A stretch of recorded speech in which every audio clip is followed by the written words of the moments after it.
இந்த கேரக்டர் பண்றதுக்கு காரணம் அம்பிகா அம்மா தான். என்னன்னா நான் அவங்களுக்கு பொண்ணா நடிச்சிருந்தேன் மலையாளத்துல ஒரு சீரியல்ல. குமரன் சாரும் நம்ம விகடன் ஆபீஸ்ல இருந்தோம் இந்த மாதிரி உங்களை மாதிரி இருக்கிற ஒரு ஆர்டிஸ்ட் வேணும். ஏன்னா உங்களுக்கு சிஸ்டரா வராங்க ஹீரோவோட மதர் கேரக்டர்.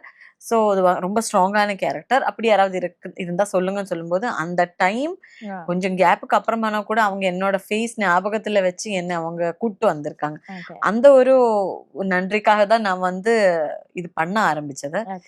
பிகினிங்ல 100% எனக்கு கஷ்டம் இருந்தது. என்னோட ஒரு ஏஜ்ல நான் இவ்வளோ பெரிய ஒரு கேரக்டர் பண்றது எனக்கு கொஞ்சம் கஷ்டமா தான் இருந்தது.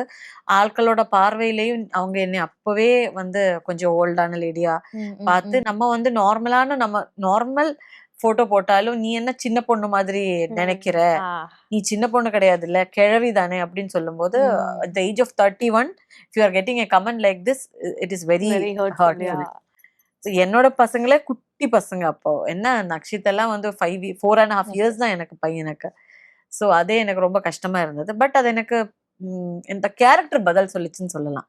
ஸோ அதுக்கப்புறம் அது எனக்கு பெருசா தோணல. I started comparing my self with senior artist like Manorama அம்மா. நிறைய இடத்துல நான் சொல்லியிருக்கேன். வைகான் அவங்களே சின்ன வயசுல மதரா பண்ணி அந்த அம்மா தான் நம்ம மைண்ட்ல ஃபிக்ஸ் ஆயிடுச்சு. சரண்யா பொன்வண்ணன் மேம் சின்ன வயசுலதான் மதர் கேரக்டர் பண்ண ஆரம்பிச்சது. மதர்னா அவங்கதான் நம்மளுக்கு ஒரு இதுல அந்த மாதிரி இப்ப எனக்கு ஒரு பேரு வந்திருக்குல்ல மதரா. So age is just a number. I don't bother now.